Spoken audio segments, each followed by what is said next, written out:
पंजाब के सीएम भगवंत मान चेन्नई के आज हैदराबाद में कारोबारियों के साथ मुलाकात करेंगे। इससे पहले उन्होंने चेन्नई में बड़े इन्वेस्टर से मुलाकात की और पंजाब में इन्वेस्ट को बढ़ाने को लेकर चर्चा की।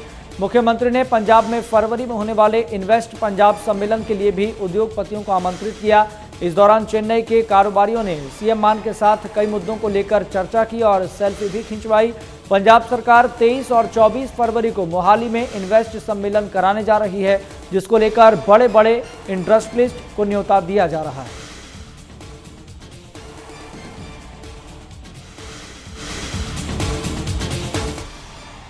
पंजाब के कैबिनेट मंत्री अमन अरोड़ा ने सब डिवीजन के हल्का सुनाम के गांव में 5 लाभपात्रियों को 60,000 रुपए की ग्रांट दी है। ये किसी बीमारी के संबंध में या किसी के घर का नुकसान हुआ हो या जिन लोगों ने कुदरती आफत का सामना किया हो, उसके संबंध में सीएम राहत कोष से सीएम भगवंत मान ने लोगों के लिए ये ग्रांट दी है।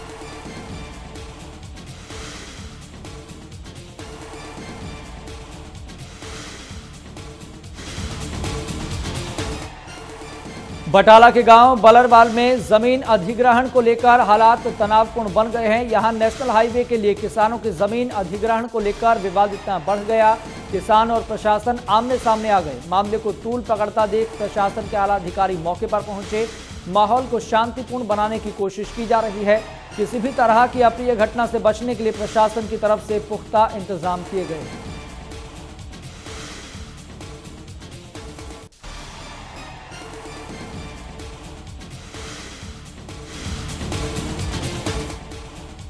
आम आदमी पार्टी के राज्यसभा सांसद राघव चड्ढा ने राज्यसभा में प्रस्ताव दिया, जिसमें उन्होंने संसद में बेअदबी पर आजीवन कारावास की सजा की मांग उठाई। इससे पहले भी राघव चड्ढा ने राज्यसभा में पंजाब से सीधी अंतर्राष्ट्रीय फ्लाइट शुरू करने की अपील की थी। उन्होंने संसद में कहा कि अमृतसर और मोहाली से बड़े देशों के लिए सीधी फ्लाइट नहीं है। उन्होंने बंद पड़े आदमपुर और लुधियाना एयरपोर्ट को जल्द शुरू करने की मांग भी उठाई।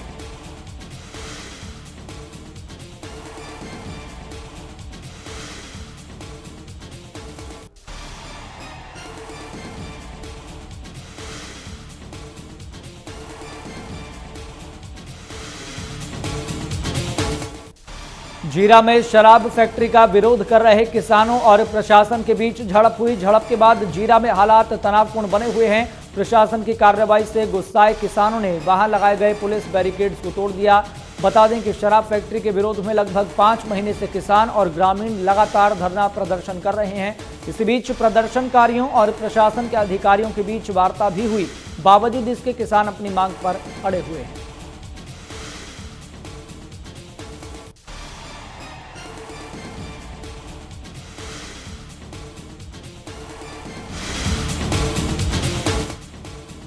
पंजाब के कई जिलों में घने कोहरे और कड़ाके की ठंड ने लोगों की परेशानियों को बढ़ा दिया है। बठिंडा, मानसा समेत कई जिले इस वक्त ठंड और घने कोहरे की चपेट में हैं। कड़ाके की ठंड ने जहां लोगों को ठिठुरन पर मजबूर कर दिया है, घने कोहरे की वजह से सड़कों पर विजिबिलिटी काफी कम हो गई है। विजिबिलिटी कम होने से सड़कों पर गाड़ियों की रफ्तार काफी कम हो गई है। गाड़ी चालकों भी अपनी परेशानी को बयां करते नजर आ रहे हैं। मौसम विभाग के मुताबिक पंजाब के ज्यादातर जिलों में आने वाले वक्त में तापमान में और गिरावट आएगी और घना कोहरा छाए रहने का अनुमान है।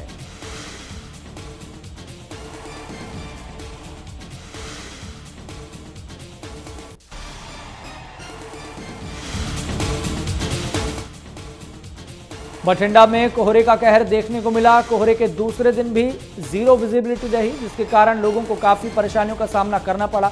इसके साथ ही लोग घरों से बाहर न निकलते हुए नजर आए। इसके साथ ही कोहरे के कारण तापमान में भी गिरावट देखने को मिली।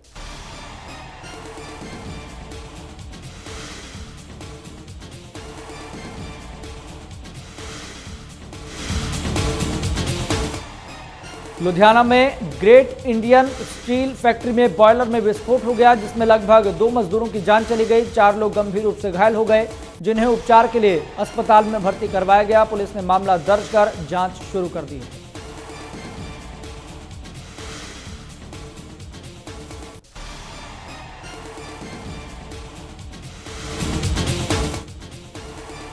लुधियाना की अब्दुल्लापुर बस्ती में एक दिल दहला देने वाला मामला सामने आया। रेलवे फाटक को क्रॉस करते समय 2 युवक ट्रेन की चपेट में आ गए, जिसमें एक युवक की मौके पर मौत हो गई, एक गंभीर रूप से घायल हो गया।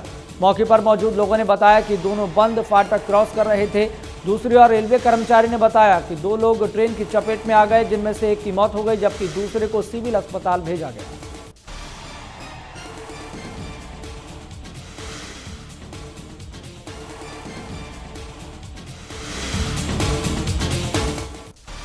लुधियाना के गिल चौक के पास एक बड़ा हादसा हो गया, जहां फ्लाईओवर नीचे उतर रहे ट्राले ने बाइक सवार को कुचल दिया। हादसे में बाइक सवार की मौके पर मौत हो गई। हादसे के बाद से ट्राले का ड्राइवर मौके से फरार हो गया। मौके पर पहुंची पुलिस ने शव को कब्जे में लेकर पोस्टमार्टम कराया। आरोपी ड्राइवर के खिलाफ मामला दर्ज कर तलाश शुरू कर दी गई।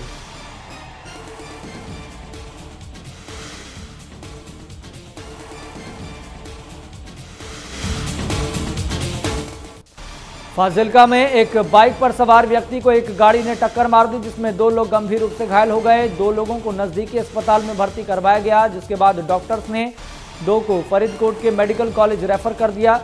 सुबह उनकी मौत हो गई। फिलहाल पुलिस की तरफ से अज्ञात वाहन के खिलाफ मामला दर्ज कर लिया गया है। जांच शुरू कर दी गई है।